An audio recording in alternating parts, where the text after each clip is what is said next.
শিল্পনিকেতন YouTube চ্যানেলে আজ থাকছে একটু অন্যরকম হাতের কাজ। আসুন দেখে নেওয়া যাক।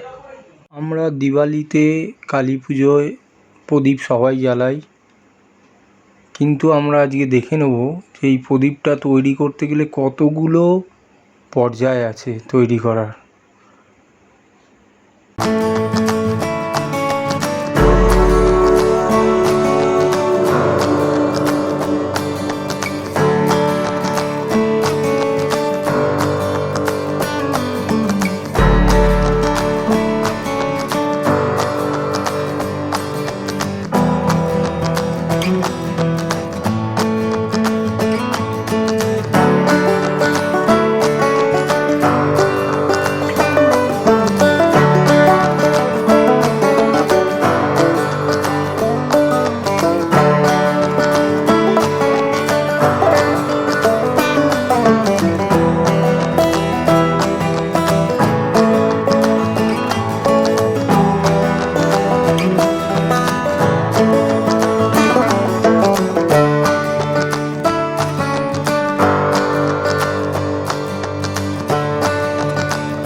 প্রদীপ আমাদের তৈরি হয়ে গেছে।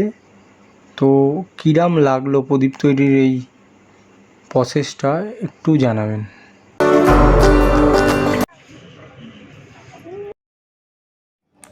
নতুন আপডেট পেতে আমাদের চ্যানেলটিকে সাবস্ক্রাইব করুন এবং পাশের বেল আইকনটিতে ক্লিক করুন।